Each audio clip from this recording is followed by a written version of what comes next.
శ్రోతలకు నమస్కారం. క్రికెట్ నగరం పాడ్కాస్ట్ స్వాగతం, సుస్వాగతం. సో ఇవాళ మనం ఒక అద్భుతమైన పరిణామం గురించి మాట్లాడుకోబోతున్నాము. CSK versus Sunrisers matches లో ఎప్పుడు ఎస్ఆర్హెచ్ ఫ్యాన్స్ కి డిసప్పాయింట్మెంట్ మిగులుతా వస్తుంది. ఈ హెడ్ టు హెడ్ రికార్డు చూసుకున్నా కానీ over the years completely in favour of CSK. అది హోమ్ అయినా అవే అయినా కానీ ఒక వన్ సైడ్ రైవలరీగా చెప్పుకోవచ్చు. కానీ ఈసారి మాత్రము మన ఉప్పల్ స్టేడియంలో జరిగిన మ్యాచ్ లో we dominated like anything. It was the most satisfying victory that any SRH fan can dream of. So దీని గురించి మాట్లాడడానికి మనతో ఈసారి నాతో రాజు లేడు, కానీ one of our ardent listeners, మా మా అభిమానం చెప్పుకోవచ్చు. So welcome Raghavendra from Austin, Texas. So how was the experience? Match of course ప్రత్యక్షంగా చూడలేకపోయారు, నేను ప్రత్యక్షంగా చూడలేకపోయాను నేను, బికాజ్ ఈ సిఎస్కే ఫ్యాన్స్ అల్లరి ఎట్లుందంటే మొత్తం స్టేడియం అంతా నింపేద్దామని చెప్పి మ్యాచ్ టికెట్ ఓపెన్ కాగానే గంటలో అన్నీ అయిపోగొట్టేశారు. తర్వాత కొందామంటే ఛాన్సే లేదు, మొత్తం సిటీలో ఎవరిని అడిగినా కానీ టికెట్లు దొరకలే. కానీ but from the comfort of your home follow అవుతూ మ్యాచ్ చూస్తూ, సో నీ ఎమోషన్స్ ఏంటి అసలు? ఫస్ట్ అసలు మామూలుగా టీవీలో మ్యాచ్ చూస్తుంటే మొత్తం ఎల్లో అనిపిస్తుంది, ఈవెన్ దో ఆరెంజ్ షీట్స్ ఉన్నాయి కానీ అసలు. సో అండ్ మోర్ ఓవర్ 2018 లో జరిగిన హర్టింగ్ వల్ల 4 మ్యాచ్లు ఓడిపోతారు మన వాళ్ళు. అది కాక ఫైనల్స్ లో కూడా సిఎస్కే చేతిలో ఓడిపోతాము. దానివల్ల ఇంకా అసలు ఎప్పుడు మనం సిఎస్కే తో ఓడిపోతూనే ఉండేవాళ్ళం అనమాట. దానివల్ల ఇది అసలు చాలా చాలా సాటిస్ఫాక్టరీగా అనిపించింది అనమాట ఈ విన్. అంటే నీకు ఇప్పుడు బౌలింగ్ మనం స్టార్ట్ చేసిన దగ్గర నుంచి ఇప్పుడు మామూలుగా సిఎస్కే వాళ్ళు అగ్రెసివ్గా ఉంటారు పవర్ ప్లేలో. అక్కడ నీకు పవర్ ప్లేలో వాళ్ళకి ఎక్కువ రన్లు ఇవ్వకుండా చూసాము. దాని తర్వాత మిడిల్ ఓవర్స్ లో కొద్దిగా శివం దుబే టెన్షన్ పెట్టాడు. బట్ దేర్ ఆఫ్టర్ నాకు తెలిసి డెత్ బౌలింగ్ వాజ్ ఫ్లాలెస్. నీకు అంత 160కి మనం ఎప్పుడైతే రెస్ట్రిక్ట్ చేసామో అక్కడే బిలో పార్ టోటల్ అని అర్థమైపోయింది. ఒకే పిచ్ కొద్దిగా స్లో ఉన్నా కానీ. బట్ నీ బౌలింగ్ విషయంలో నీకు నీ ఫేవరెట్ ఫేజ్ ఏముండవు? ఎవరి బౌలింగ్ వల్ల మనం అంటే అంత మంచిగా రిస్ట్రిక్ట్ చేసామనిపించింది? నేనైతే అంటే కమిన్స్ అనుకుంటున్నా బ్రో. ఎందుకంటే అంటే ఈ మ్యాచ్ అనే కాదు, మామూలుగా ముందు మ్యాచ్లు కూడా మిడిల్ ఓవర్స్ లో తను బాగా అంటే 4 మ్యాచెస్ లో కొంచెం ఇంపార్టెంట్ వికెట్స్ తెచ్చినట్టు అనిపించింది. ఈ మ్యాచ్ లో కూడా శివం దుబేని అవుట్ చేసింది కమిన్స్. అక్కడ బాగా తిరిగింది అనిపించింది. సో 13.4 అప్పుడు శివం దుబే అవుట్ అయ్యాడు. అప్పటి స్కోర్ 119 ఫర్ 3. అక్కడి నుంచి అంటే నెక్స్ట్ 38 బాల్స్ లో లెక్కేసుకుంటే మనకి 46 రన్సే వచ్చినాయి. విచ్ ఈస్ అంటే with CSK which is heavily dependent on batting. అదే వాళ్ళు బాగా బ్యాట్ చేస్తారు, డీప్ బ్యాట్ చేస్తారు, అసలు అగ్రెసివ్ 6 సీటర్స్ ఉంటారు వాళ్ళ దాంట్లో. వాళ్ళని అంత రిస్ట్రిక్ట్ చేయటం అసలు అక్కడైతే చాలా బాగా అనిపించింది. లేకపోతే నేను శివం దుబే ఉన్నంతసేపు క్రీస్లో ఉన్నంతసేపు మ్యాచ్ పోతుందేమో, ఏ 200 ఏ 220 చేసేయాల్సి వస్తుందేమో అని చెప్పి భయపడుతూ ఉండే. అంటే దిస్ వాజ్ వెరీ ఫ్రెష్ గా ఆడాం మనం సిఎస్కే మీద. మామూలుగా ముందు హిస్టారికల్ గా మనం ఆడిన టీంల కంటే దిస్ వాజ్ కొంచెం different captaincy, different leadership, and players కూడా కొంచెం లిబరేటెడ్ అనిపించారు. ఎస్పెషల్లీ మనం బౌలింగ్ అయిపోయిన తర్వాత బ్యాటింగ్కి వస్తే it was, and before we move to batting again మళ్ళీ ఒక ఇంపార్టెంట్ పాయింట్ మనం ఎప్పుడు మాట్లాడుకుంటాం, సన్ రైజర్స్ బాగా ఆడాలంటే భూవి పవర్ ప్లేలో వికెట్ తీయాలి. And that happened. అది అవ్వగానే నేను మా ఫ్రెండ్కి మెసేజ్ చేశారే మనం ఈ మ్యాచ్ గెలవబోతున్నాం అని. సో దట్ ఆ కాన్ఫిడెన్స్ మనకు ఎప్పుడు వస్తుంది అంటే, నీకు భూవి ఆ 2 ఓవర్స్లో ఫస్ట్ 6 ఓవర్స్ 2 ఓవర్స్ వేయడము, మళ్ళీ డెత్లో 2 ఓవర్స్ వేసి సమ్ 4 ఓవర్స్ 2 for 30 ఇట్లా తీసాడు అనుకో, దెన్ సన్ రైజర్స్ అనే టీంని ఎవరు ఆపలేరు. ఈ లాస్ట్ 3 మ్యాచెస్ లో కొంచెం అది జరగలేదు. అంటే మనం ఓడిపోయిన మ్యాచ్లలో it is very good to see Bhuvi stand up in times of need. నీకు ఒకవేళ రచిన్ రవీంద్ర అవుట్ కాకపోయి ఉన్నా కానీ ఐ థింక్ నీకు ఒక్కసారి ఆ పవర్ ప్లే వాళ్ళకి ఇంకా ఎక్కువ రన్ వచ్చిండుంటేనా ఐ థింక్ మనం చాలా కష్టాల్లో పడేవాళ్ళం. ఎందుకంటే బేసిక్గా చూసుకుంటే నీకు okay pitch was slow pitch అని చెప్పిన మన వాళ్ళు బాగా స్కోర్ చేయగలిగినా కానీ 160 పార్ కాకపోయినా కానీ మనం పవర్ ప్లే తర్వాత బ్యాటింగ్ చూసుకుంటే యాక్చువల్లీ చిన్న టెన్షనే పెట్టారు కదా చివరికి. షాబాజ్ వీళ్ళందరూ కొత్త బ్యాట్స్మెన్లు ఎవరైతే వస్తున్నారు, క్లాస్ అని కూడా నీకు టైమింగ్ దొరకలేదు. మన నితీష్ కుమార్ రెడ్డి గోల్డెన్ టచ్ చూపించాడు కానీ మహేంద్ర సింగ్ ధోని లెవెల్లో మ్యాచ్ ఫినిష్ చేసాడు. కానీ but it was a tricky pitch. And Abhishek మాత్రం ఆ లెవెల్ కొట్టుడు నేను చూడలేదయ్యా. అంటే ఇట్ ఈస్ లైక్ ఊర మాస్ లాగా నీకు ఎట్లయితే ట్రావిస్ హెడ్ నీకు మామూలుగా ఎట్లయితే మ్యాచెస్ లో పవర్ ప్లేలో కొడతాడో, ఇప్పుడు ఆ ముంబై మ్యాచ్ లో ఎట్లయితే ట్రావిస్ హెడ్ స్టార్ట్ చేసాడు కదా నీకు ఆ ఇంటెంట్ చూపించడం, అదే సేమ్ ఇక్కడ ట్రావిస్ హెడ్ కి అంత నీకు టైమింగ్ అది దొరకకపోతుంటే అభిషేక్ తీసుకున్నాడు ఆ రోల్. It was extraordinary. అక్కడే మ్యాచ్ డిసైడ్ అయిపోయింది కంప్లీట్ గా ముఖేష్ చౌదరి ఓవర్లోనే. అవును బ్రో. ఎస్పెషల్లీ షేక్ ఆడిచ్చాడు. తన పేరులో ఉన్నట్లే షేక్ ఆడిచ్చాడు. యాక్చువల్లీ నాకు అంటే ఇంకోటి బాగా అనిపించింది ఏంటంటే, అభిషేక్ మీరు అంటే తర్వాత ఇంటర్వ్యూలో అడిగినప్పుడు బ్రయన్ లారా కూడా థ్యాంక్ చేస్తూ ఉన్నాడు అనమాట. యువరాజ్ శిష్యుడు అండ్ ఇదంతా తెలుసు, కానీ మామూలుగా బ్రయన్ లారా ఈవెన్ ఎస్ఆర్హెచ్ లేడు కదా ప్రస్తుతానికి, కామెంటేటర్ ప్యానల్ అట్లా ఉన్నాడు. స్టిల్ తన ఇన్పుట్స్ తీసుకోవడం అట్లా ఆ ఫీలింగ్ బాగా అనిపించింది అనమాట. ఈవెన్ దో బ్రయన్ లారా లేకపోయినా కానీ తను అంటే మాట్లాడటం కానీ తిని ఎంకరేజ్ చేయటం కానీ అంతా బాగా అనిపించింది. ఫేస్ నాకు తెలిసి టీం కూడా కొంచెం బాగా అంటే మంచి అట్మాస్ఫియర్ లో ఉందేమో అనిపించింది. మీరేమంటారు? మీకు ఎలా అనిపించింది ఈసారి అట్మాస్ఫియర్ అంతా? అంటే ఈ బ్రెయిన్ లారా విషయం యాక్చువల్లీ నన్ను కూడా యాక్చువల్లీ టచ్ చేసింది. ఐ థాట్ ఓకే ఎప్పుడైనా ఓకే కోచ్ 1 ఇయర్ చేసి 1-2 ఇయర్స్, యాక్చువల్లీ 2 ఇయర్స్, 1 ఇయర్ మెంటర్గా చేశాడు, 1 ఇయర్ కోచ్గా చేశాడు. తర్వాత తను వెళ్ళిపోయాడు and things did not actually look good. అప్పుడు లాస్ట్ టైం మనం సరిగ్గా పర్ఫామ్ చేయనప్పుడు కొంచెం బ్రెయిన్ లారా మీద క్వశ్చన్స్, మనం ఫ్యాన్స్ అయినా కానీ అందరు కానీ బ్రెయిన్ లారా కోచింగ్ సరిగ్గా లేదేమో అని. ఈవెన్ క్రికెట్ నగరం పాడ్కాస్ట్ కూడా అదే అయింది, there is something wrong with the coaching అని. But I think there are 2 things. అంటే Brian Lara as a person I think he might be influencing a lot of players. వాళ్ళ అంతేనా, Brian Lara is a legend. So తను ఎట్లయితే పాజిటివ్గా impact చేస్తాడు అనేది it is no question. But అంటే కోచ్గా maybe it did not work out, but as an individual, as a mentor, when ఒక 2 ఇయర్స్లో 1 ఇయర్ కంప్లీట్ మెంటార్గా ఉన్నాడు. సో ఆ mentor side of things I don't think we can doubt it. So దానికే నిదర్శనం ఇప్పుడు అభిషేక్ ఇప్పుడు ఇంటర్వ్యూలో కానీ ఎక్కడైనా కానీ బ్రయన్ లారా పేరు తీసుకోవడం. అండ్ బ్రయన్ లారా కూడా ప్రతి ఎస్ఆర్హెచ్ మ్యాచ్కి ఫుల్ డ్యూటీ చేస్తున్నాడు commentary box. That is very heartening to see. అంటే తనకి ఏమి అంటే దీన్ని బట్టి మనకు అర్థమవుతుంది ఏంటంటే వాళ్ళు ఇప్పుడు సన్ రైజర్స్కి ఇంకా బ్రయన్ లారా మధ్యలో relation was not actually very bad అని మనకు అర్థమవుతుంది. Because he still has the feeling that Sunrisers is this team. So అది ఉంది అంటే it means actually things are not very bad. అంటే తను కోచింగ్ నుంచి తప్పుకున్నా కానీ I think it should have been smooth transition.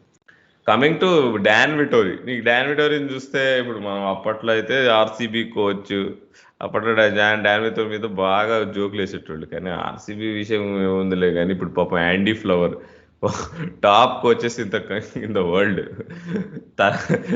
తన అక్కడ కోచింగ్ చేస్తుంటే కూడా ఏంది ఇది తేడాగా అనిపిస్తుంది. వీళ్ళు టాక్టిక్స్ ఏంటి, టీమ్ సెలెక్షన్స్ ఏంటి, వీళ్ళు ఏంటిది అన్నట్టు అనిపిస్తుంది. కోచ్ యాండీ ఫ్లవర్ ఏనా అని డౌట్ వస్తుంది.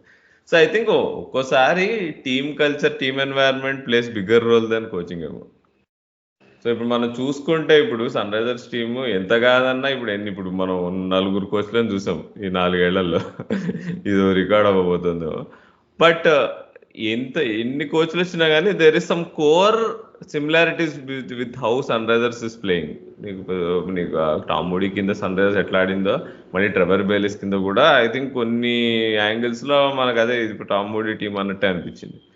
దెన్ బ్రయన్ లారా అప్పుడు కూడా నీకు దేర్ వేర్ సమ్ చేంజెస్, కానీ ఓకే కోర్ ఆఫ్ ద ఇది అట్లానే నీకు బేసిక్ బౌలింగ్ చేయడము, బిలో పార్ టోటల్స్ రెస్ట్రిక్ట్ చేసి ఆడడం. బట్ ఓన్లీ ఈ ఇయర్ ఏంటంటే కొంచెం మన బ్యాటింగ్ని స్ట్రాంగ్ చేసుకున్నాము, బౌలింగ్ మీద కొద్దిగా క్వశ్చన్ మార్క్ పడింది. But still we're still playing like that. మనం వీక్ బౌలింగ్ అటాక్తో కూడా మనం ఫస్ట్ బౌలింగ్ చేసి బిలో పార్ టోటల్ రెస్ట్రిక్ట్ చేయడం అనేది Sunrisers tactic. So always restrict the team to below par total, chase it relatively easily. So ఈ philosophy ఇంకా continue అవుతుంది. That is very happy for me. And Cummins captaincy గురించి already last ఎపిసోడ్లో మాట్లాడుకున్నాము.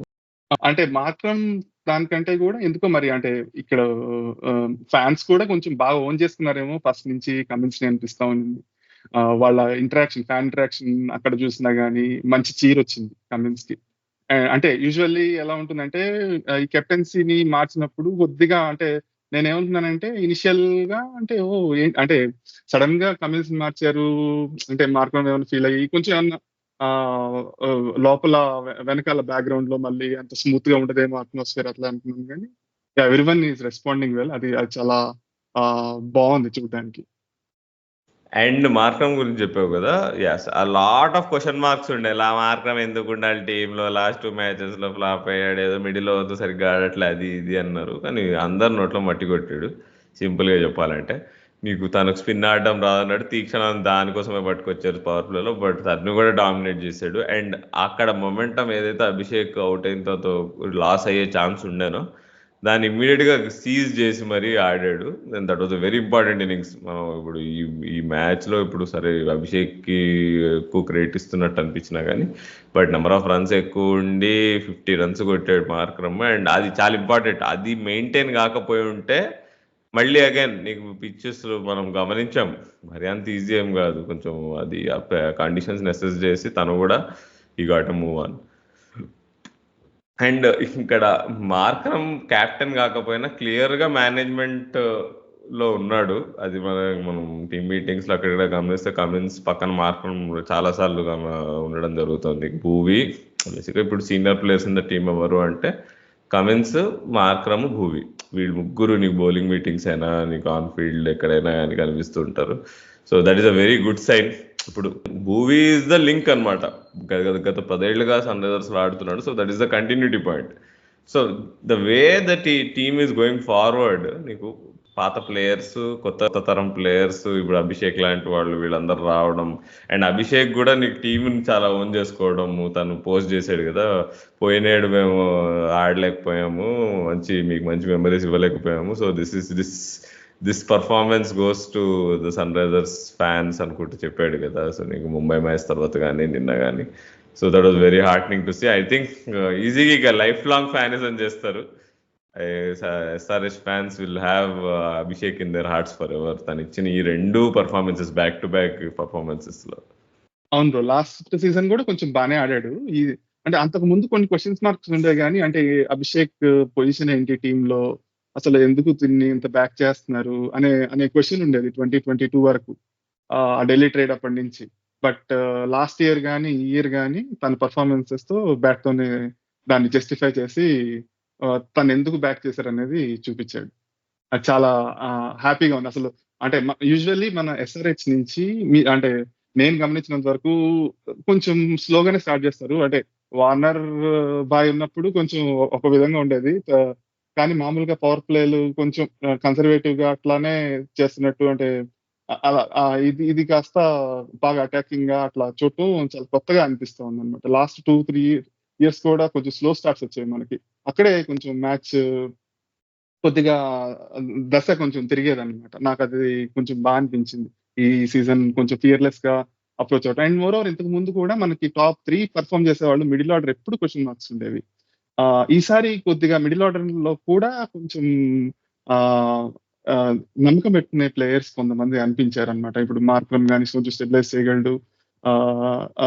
Even Samad కూడా కొంచెం పర్వాలేదు, at least ఈ 4 మ్యాచెస్ సమద్ యాక్చువల్ గా కాన్ఫిడెన్స్ అనిపిస్తుంది సమద్ చూస్తుంటే. ఇప్పుడు లాస్ట్ సీజన్ కంటే ఇప్పుడు Samad is giving me lot of confidence. ఆడిన 2 మ్యాచ్లు కూడా, ఆ జీటీ మ్యాచ్ లో తను లాస్ట్ లో ఆడిన చిన్న ఇన్నింగ్స్, ఇంకా ఆ కేకేఆర్ మ్యాచ్ లో రాగానే తను కొట్టడం 6లు 4లు. So that was like I think Samad time కూడా వచ్చింది. సో వీఆర్ యాక్చువల్లీ పీకింగ్, మెల్లిగా పీక్ అవుతున్నాము Sunrisers as a unit. So ఇప్పుడు అభిషేక్ అయితే ప్రూవ్ చేసుకున్నాడు హోమ్ ఫ్యాన్స్ ముందు. ఐ థింక్ సమద్ కూడా I think is about to do. Last year KKR తో జరిగిన ఒక match I was in the ground. తను వరుణ్ చక్రవర్తి బౌలింగ్ లో లాస్ట్ లో ఇక ఫినిష్ చేయలేకపోయాడు. ఐ థింక్ ఈసారి ఉప్పల్లో మళ్ళీ ఇంకో ఛాన్స్ రాబోతోంది సమద్కి. I think he will again prove himself. Last year ఆ వరుణ్ చక్రవర్తి ఓవర్ గుర్తుంది బ్రో. అది దానికి మొన్న రివెంజ్ తెచ్చుకున్నట్లు అనిపించింది నాకు. కేకేఆర్ మ్యాచ్ లో బాగా వేశారు కదా, లాస్ట్ 3 సిక్సెస్ 4 సిక్సెస్ కొట్టినట్టున్నారు. ఆల్మోస్ట్ అది గెలవాల్సిన మ్యాచ్లే. బట్ యా అన్ని ఎన్నెన్నో అనుకుంటాం అన్ని అవుతాయంటే. కానీ but coming back to fans అది అంతా, సో మీ దోస్తులు ఎవరైనా మరి విసిల్ పోడు ఆర్మీ నుంచి ఎవరైనా ఉన్నారా? మరి వాళ్ళని కూడా నువ్వు ఉష్ అని చెప్పి మరి సైలెన్స్ చేసావా లేదా? మా ఇంట్లోనే ఉంది బ్రో మా ఆవిడ. Oh my God! సో తను చూస్తూనే ఉన్నాం అనమాట లాస్ట్ గెలిచినప్పుడు. బట్ తనేమి మరి అంత విసిల్ పొడి బ్యాచ్ కాదు కానీ తనకు ధోని ధోని అంటే చాలా ఫ్యాన్ ఇష్టం అనమాట. నేను మధ్యాహ్నం సినిమాకి వెళ్ళాను అనమాట. మ్యాట్నీ షోకి పోతే కూడా అక్కడ కూడా వాడు ధోని షర్ట్ వేసుకొని వచ్చాడు. ధోని కమ్మా అనుకున్నాను నేను. ఇప్పుడే స్టార్ట్ చేశారు సాయంత్రం ఉంటుందని. అంటే నాకు ఎందుకు కోపం వస్తుందంటే నాకు టికెట్ దొరకలేదు ఈ ఫ్యాన్లు అంతా వీళ్ళందరి వల్ల.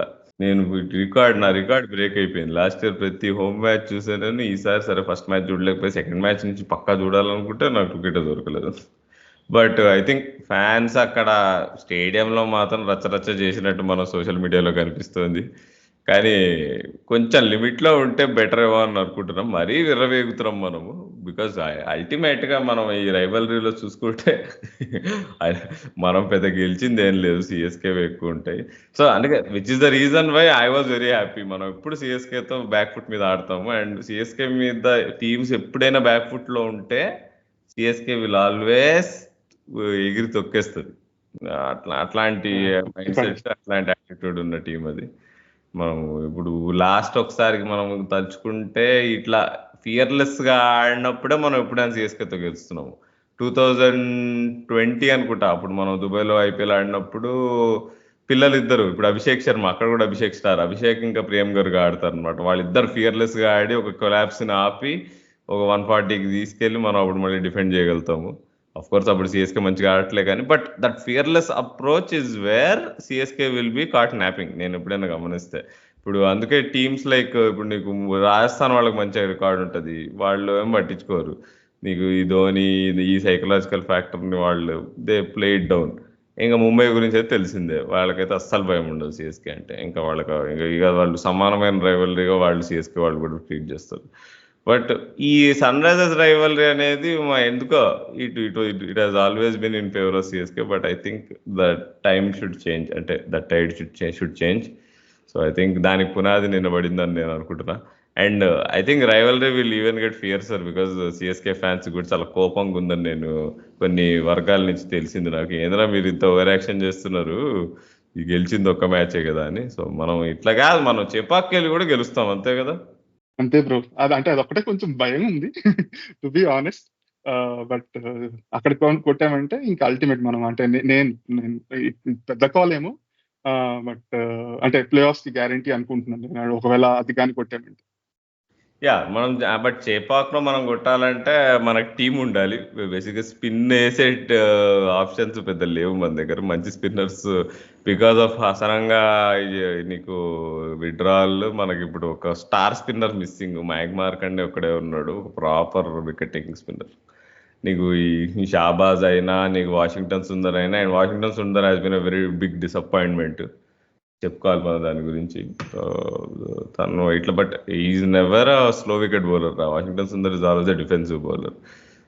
కాబట్టి చెపాక్లో గెలవడం అనేది పెద్ద టాస్కే, అంత ఈజీ ఉండనే ఉండదు. అండ్ ఎస్పెషల్లీ సిఎస్కే కాక 75% ఇప్పుడు విన్ పర్సంటేజ్ ఉంది. ఏంటి ఎప్పటి నుంచి? 2008 నుంచి.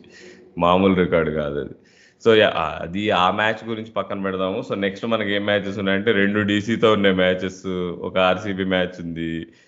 నెక్స్ట్ ఇప్పుడు కమింగ్ మ్యాచ్ ఎల్లుండి ట్యూస్డే మనం పంజాబ్ కింగ్స్, అక్కడ మనం వాళ్ళ కొత్త స్టేడియంలో ఆడబోతున్నాము. అండ్ పంజాబ్ కింగ్స్ మనకు ఎప్పుడైనా ఫేవరబుల్ ఒపోనెంట్, మనకు సూపర్ రికార్డ్ ఉంటుంది వాళ్ళ పైన, హోమ్ అయినా అవే అయినా. సో ఈ 4 మ్యాచెస్ నాకు చాలా క్రూషల్ అని నేను భావిస్తున్నా. ఈ 4లో మినిమం 3 గెలవాలని నేను అనుకుంటున్నా. అండ్ ఢిల్లీ క్యాపిటల్స్ మ్యాచ్లు మాత్రం 2 గెలవాలి. దానికి కారణం ఏంటంటే కొంచెం అదేలే, మన పూర్వ కెప్టెన్ డేవిడ్ వార్నర్ ఉన్నాడు. సో లాస్ట్ టైం నేను హర్ట్ అయ్యాను స్టేడియంలో ఉన్నప్పుడు, ఎగిరాడు అనమాట నా కిందనే. నేను కూర్చున్న స్టాండ్ ఎదురుగానే కింద ఫీల్డింగ్ చేస్తున్నాడు లాంగ్ ఆన్లో యాజ్ యూజువల్ వార్నర్. ఇట్లా లాస్ట్ బాల్ అప్పుడు ముఖేష్ కుమార్ మనల్ని డిఫెండ్ చేసి ఇటు మనల్ని టార్గెట్ కొట్టనివ్వకుండా చేసిన తర్వాత ఇట్లా వెనక్కి తిరిగి ఇట్లా క్రౌడ్ని చూసుకుంటే ఎగిరాడు డింగుమని. సో అది నేను చాలా హర్ట్ అయ్యాను. సో అది మనం తిరిగి ఇచ్చేయాలి ఈసారి, అసలు ఏమాత్రం ఉంచుకోవద్దు అది. సో ఈ 2 ఢిల్లీ తప్పకుండా క్యాపిటల్స్ ఇచ్చేద్దాం బ్రో. మ్యాచ్, ఈ పంజాబ్ మ్యాచ్, ఇంకా ఆర్సీబీ మ్యాచ్, ఆర్సీబీ రైవలరీ గురించి చెప్పక్కర్లేదు మనం. సో అగైన్ అది ఈ ఈ 4 మ్యాచ్లు 3 గెలిచామనుకో, I think playoffs will be a foregone conclusion. So ఈ very crucial part of the campaign. మనం కష్టమైన మనకి ఏంటంటే ఈ సన్ రైజర్స్ ఈసారి షెడ్యూల్ చూసుకుంటే కష్టమైన మ్యాచ్లన్నీ స్టార్టింగ్ లో పడ్డాయి. నీకు అన్ని పెద్ద టీమ్స్ తో స్టార్టింగ్ పడ్డాయి మనకి. సో అక్కడి నుంచి ఇప్పుడు నువ్వు 2 గెలిచాం, 2 ఓడిపోయాము. So we are in decent position. So ఈ స్ట్రెచ్ మనం బాగా ఆడామంటే వీల్ బీ టాప్ 4. అవును బ్రో. ఆర్సీబీతో 2 మ్యాచెస్ అనుకుంటాను. 1 హోమ్, 1 అవే. అదే నాకు తెలిసి ఆర్సీబీతో 2 మ్యాచెస్ అనుకుంటాను. యా, మెయిన్ గా నేను ఇంకోటి కూడా బాగా చూస్తాను, హోప్ఫుల్ గా వెయిట్ చేస్తాను. అంటే అఫ్ కోర్స్ ఈ నెక్స్ట్ 4 కాదు, అది నాకు తెలిసి ఆర్ఆర్ తో గేమ్ ఉంది, కొంచెం టువర్డ్స్ ద ఎండ్ ఉన్నట్లుంది. అది కూడా అంటే నాకైతే ఆర్ఆర్ చాలా టఫ్ టు బీట్ ఏమో అనిపిస్తోంది, వాళ్ళు ఆడే తీరుకి. అదిగాక ఇవాళ బట్లర్ కూడా ఆర్సీబీ ఫామ్ వాళ్ళు వస్తున్నాడు. సక్సెస్ఫుల్ గా బట్లర్ని ఫామ్ లోకి తెచ్చేసారుగా. ఆర్సీబీ ఫ్యాన్స్ ఫీల్ అవుతారేమో ఇప్పుడు మనం కానీ ఆర్సీబీ టాపిక్ తీసామంటే. బట్ యా, ఏందండి, లేకపోతే ఏందది 183 కొట్టేసి ఏమో మరి స్లోయెస్ట్ సెంచరీ ఇన్ ఐపీఎల్ ఏమన్నా అంటే అంటారు, అన్నామంటారు కానీ slowest century in IPL history అయింది మరి అది. మరి దాని కండిషన్స్ సరిగ్గా అసెస్ చేయలేకపోయారా మరి, వాట్ ఎవర్. బట్ మరి చూసారుగా వాళ్ళు 2 ఓవర్స్ ముందే కొట్టి పడేశారు. ఇంకో కొంత ముందు కొట్టేస్తారేమో అనుకున్నాను, లైక్ సేమ్ మన మ్యాచ్ లో ఎలా అయిందో, లైక్ మనం కూడా 15th ఓవర్ కి అయిపించేయాల్సిందేమో బ్రో. కాకపోతే అఫ్ కోర్స్ అండర్స్టాండ్ చేసుకోగలను. బట్ ఇంకోటి ఏంటి అంటే నాకు ఆ, గుండె కొట్టుకుంది బ్రో. ఏంటి అంటే మన వాళ్ళు ఇలాంటి క్లోజ్ మ్యాచ్లు ఎన్నిసార్లు చతికిలు పెట్టారు. లైక్ లాస్ట్ ఇయర్ గుర్తుంటే కేకేఆర్ మ్యాచ్ కూడా అంతే, ఈజీగా చేసి చేయగలిగే మ్యాచ్ ని అలా అమ్మో, అలా అలా కొలాప్స్ అయిపోతారు కదా. అలాంటిది ఏమన్నా మళ్ళీ షాక్ వస్తుందా అని చెప్పి ఫుల్ భయపడతా ఉండాను అనమాట. కాకపోతే కొద్దిగా కాన్ఫిడెన్స్ ఉంది, లైక్ అంటే ఇంకా సమర్థ్ కూడా ఉన్నాడు బ్యాటింగ్ కి. సరే, తర్వాత కమిన్స్ ఉన్నాడు. కమిన్స్ మెయిన్ గా కీలకమైన సమయాల్లో కొద్దిగా ఆదుకుంటాడేమో. ఆస్ట్రేలియాతో ఆడినప్పుడు వరల్డ్ కప్ లో కానీ, మొన్న టెస్ట్ మ్యాచ్ లో కానీ అట్లా స్టాండ్ అయ్యే ఇన్నింగ్స్ ఉంటాయి కదా, ఇప్పుడు అలాంటివన్నిటికీ బాగా తోడ్పడతాడేమో, అది ఇది అనుకుంటున్నాను. అది కొంచెం ధైర్యంగా ఉన్నింది. కానీ ఎంతైనా భయం భయమే కదా. మన వాళ్ళు అంటే ఉన్నదన్నట్టు చెప్పుకోవాలి. మన చోక్ అయిన మ్యాచ్లు కూడా చాలానే ఉన్నాయి. ఆ, ఇట్లా క్లోజ్ గా వచ్చి అలా ఫినిష్ చేయలేకపోయిన గేమ్స్. అండ్ సిఎస్కే వాళ్ళు ఏంటి అంటే ఇంపాసిబుల్ ని పాసిబుల్ చేసిన మ్యాచ్లు కూడా చాలా ఉన్నాయి. అందుకని భయం వేసింది అనమాట. మీకు భయం వేసిందా బ్రో ఏమన్నా చేసినప్పుడు కొద్దిగా వికెట్ ఆఫ్ కోర్స్ పడినప్పుడు కానీ? అయింది భయం అయింది. మన వాళ్ళు రివర్స్ స్వీపులు ఆడడం అండ్ మనం కొంచెం షాబాజ్ని కొద్దిగా ఎక్కువ నమ్ముతున్నామేమో అనిపించింది. ఐ థింక్ ఫ్లోటర్ గా వాడడం ఓకే కానీ, బట్ ఇప్పుడు ఒక ప్రాపర్ నంబర్ 4 గా షాబాజ్ని చూడొద్దు అని నా అభిప్రాయం. సో ఐ థింక్ నిన్న లెసన్ అది. కొంచెం స్మార్ట్ గా బౌలింగ్ వేసి తన వీక్నెసెస్ ని, అంటే of course is a limited player, తనేమి అదేంది తిలక్ వర్మ ఏం కాదు కదా. సో నీకు ఒక రేంజ్ వరకు ఆడగలడు, క్విక్ ఫైర్ రన్స్ కొట్టగలడు. నీకు అప్పుడైనా ఒక మ్యాచ్ అప్ ఫేవరబుల్ ఉంటే ఒక లెఫ్ట్ హ్యాండర్ పంపించాలంటే పోయి ఒక 20 రన్లు కొట్టమంటే కొడతాడు కానీ, బట్ నీకు ఒక మిడిల్ ఆర్డర్ యాంకరింగ్ ఇన్నింగ్స్ లాంటివి అయితే ఆడలేడు కదా. సో ఐ థింక్ అది చూసుకోవాలి. సో ఆ విషయం మీద I think team management should be doing something. I think they will do it. So ఇప్పుడు నాకు తెలిసి ఇప్పుడు ప్లేయింగ్ 11 సెట్ అంటావు bro. I think this is our best combination. అనుకోవచ్చు అభిషేక్ హెడ్ అనుకోవచ్చు ఓపెనింగ్. కానీ లైక్ అంటే స్లో అయితే, అంటే పిచ్చెస్ కొంచెం స్లో అవుతాయి కదా సెకండ్ హాఫ్ లో, అప్పుడు ఏమన్నా కాంబినేషన్ మార్చాలేమో అనిపిస్తుంది బ్రో. అండ్ మోర్ ఓవర్ ఇంకోటి ఆబ్వియస్లీ మనకి ఫారెన్ ప్లేయర్స్ దగ్గర ఎప్పుడైనా కానీ ఎస్ఆర్హెచ్ కి కొంచెం లిమిటేషన్స్ ఉంటాయి. లైక్ అంటే ఒక్కళ్ళు ఎవరైనా పొరపాటున ఇంజరీ అయినా, లేకపోతే ఇంకొద్దిగా ఫ్రీడమ్ ఉండదేమో ఒక కెప్టెన్ వల్ల, ఫారెన్ కెప్టెన్ వల్ల. అదొకటి కొద్దిగా అనిపిస్తుంది. అండ్ పిచ్ స్లో అయ్యే కొద్దీ ఏమన్నా హెడ్ బదులు మిడిల్ ఆర్డర్ ని స్ట్రాంగ్ చేసుకునేలాగా ఏమన్నా ప్లాన్ చేయాలా అనేది నాకు అర్థం కావట్లేదు. ఇంకొన్ని సార్లు ఏంటి అంటే ఇప్పుడు కొన్ని బెల్టర్ ఆఫ్ పిచ్చెస్ ఉంటాయి, లైక్ అంటే వాంక్డే కానీ, లేకపోతే ఆ చిన్నస్వామి కానీ, వాటిల్లో ఏమన్నా ఇంకొంచెం మధ్యలో పవర్ హిట్టింగ్ ఇంకొద్దిగా ఆ ఏమన్నా గ్లెన్ ఫిలిప్స్ ని ఏమైనా తీసుకురావాలా, అది కూడా తెలియట్లేదు అనమాట. మెయిన్ గా నా డౌట్స్ అంతా అపోజిషన్ లో స్ట్రాంగ్ స్పిన్ అటాక్ ఉంటే దాన్ని నెగేట్ చేసేలాగా మన మిడిల్ ఆర్డర్ రెడీగా ఉందా అనేది అంటే కొంచెం ఒక డౌట్ ఆప్షన్ మనం ఒకటి పెద్ద డిసడ్వాంటేజ్ ఏమున్నామంటే మయాంక్ అగర్వాల్ ఇంకా రాహుల్ త్రిపాఠి ఇద్దరు ఫామ్ లో లేరు డొమెస్టిక్. ఇంకా నీకు దీనిలో మయాంక్ అగర్వాల్ డొమెస్టిక్ ఫామ్ లో ఉన్నా కానీ ఎందుకో మనం ఈ సీజన్ చూస్తే ఫస్ట్ 3 మ్యాచెస్ కాన్ఫిడెన్స్ ఇవ్వలేదు. త్రిపాఠి మీద పెద్ద క్వశ్చన్ మార్క్. ఇంకా వేరే ఏమన్నాయి చూస్తే డొమెస్టిక్ ఆప్షన్ అన్మోల్ ప్రీత్కి ఇస్తే ఇవ్వచ్చు ఛాన్స్. నాకు చాలా ఇష్టం అన్మోల్ ప్రీత్. లాస్ట్ ఇయర్ కూడా తనకు వచ్చిన ఛాన్సెస్ లో బాగా ఆడాడు. మేబీ తనకు ఒక మిడిల్ ఆర్డర్ రోల్ ఇవ్వచ్చు, హెడ్ బదులు తన ఆడి. సో అలా నీకు కొంచెం చేంజ్ రావచ్చు. Maybe we're playing in Lucknow లాంటి పిచ్ మీద I don't think Head score చేయగలుగుతాడు. సో అక్కడ మన వాళ్ళు రిజిడ్ గా ఉండకుండా ఏమన్నా ఇది చేస్తే I think it should be good. And wicket taking bowlers కొద్దిగా తక్కువ ఉన్నారు మనకి. అంటే ఎందుకో అంటే మన అటాకింగ్ చూస్తే అంటే ఇంతకు ముందు కొంచెం కాన్ఫిడెన్స్ ఉండేది, అది కొద్దిగా అంటే అందుకుంటే బాగుంటుంది. ఇంకా ఫార్మ్ పిక్ అయితే బాగుంటుంది, లైక్ భువి వచ్చినట్టు కంబ్యాక్ ఇచ్చినట్టు నటరాజన్ కానీ. జేడి సార్ యాక్చువల్లీ చెప్పాలి అంటే నా ఎక్స్పెక్టేషన్స్ మించి ఆడుతున్నాడనే అనుకోవాలి. నేను జేడి సార్ని అసలు చాలా తక్కువ అంచనా వేసాను, ఎందుకు కొన్నారబ్బా ఆప్షన్ లో అనిపించింది. సో బట్ జేడి సార్ కొంచెం ఆ డెత్ బౌలింగ్ కానీ, కొంచెం ఆ కట్టర్స్ వేయటం కానీ, లేకపోతే స్లో చేయటం కానీ కొంచెం బాగానే కంట్రోల్ చేశాడండి.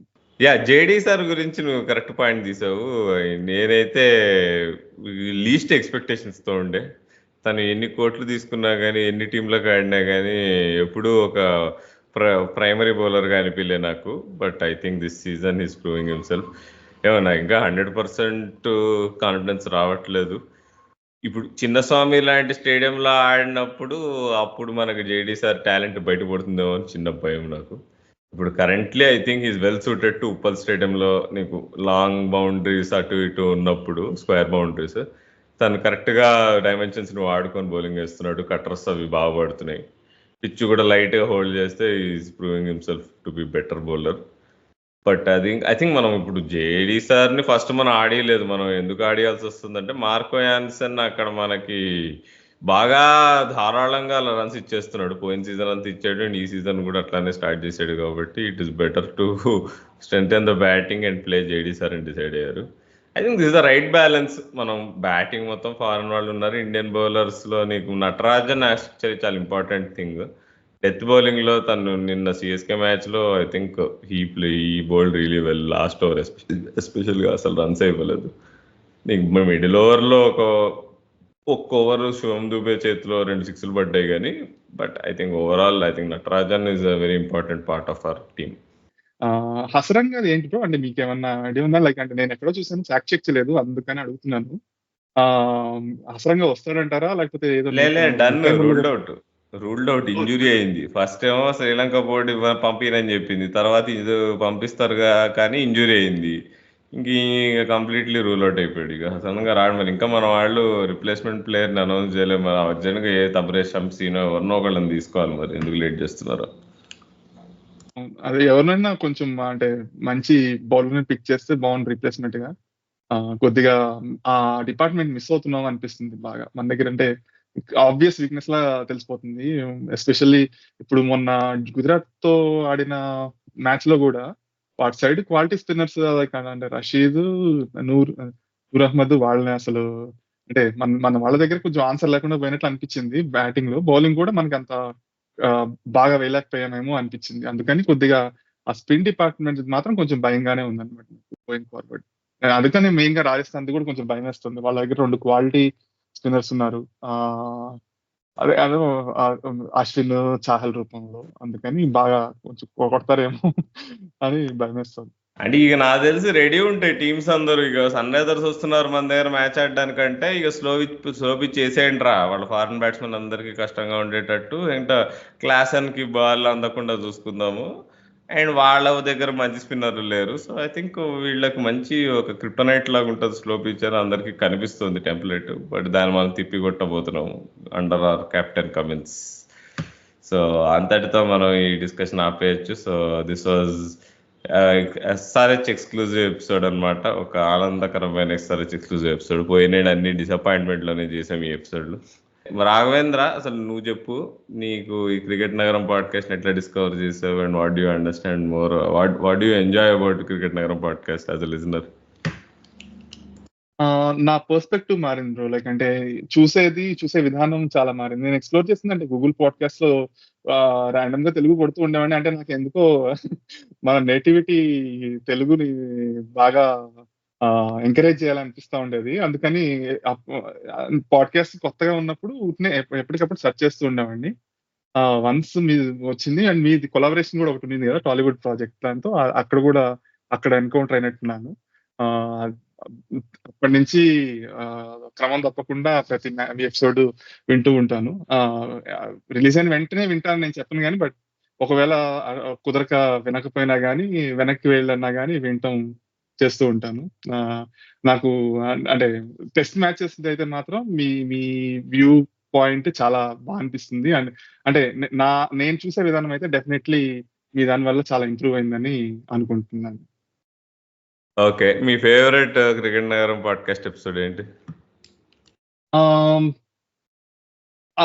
గబా గబా టెస్టా? అట్లా ఒకటి పిక్ చేయలేనేమో బ్రో. గోయింగ్ అంటే ఒకసారి అన్ని విశ్లేషించి అంటే చెప్పాల్సొస్తుంది కదా! ఓకే. నాకంటే okay. That aside match discussions aside non match ఇప్పుడు మెటా కంటెంట్ ఉంది కదా! Timeless content. సో వాటి గురించి ఇంటర్వ్యూస్ వాటిలలో మీ ఫేవరెట్ ఏంటి? ఒకటి ఫీల్డింగ్‌ది ఉన్నింది గదా! లైక్ అంటే మీరు నాకు అంటే గెస్ట్ స్పీకర్ దిలీప్. ఎవరో టీకే దిలీప్. గుర్తులేదు.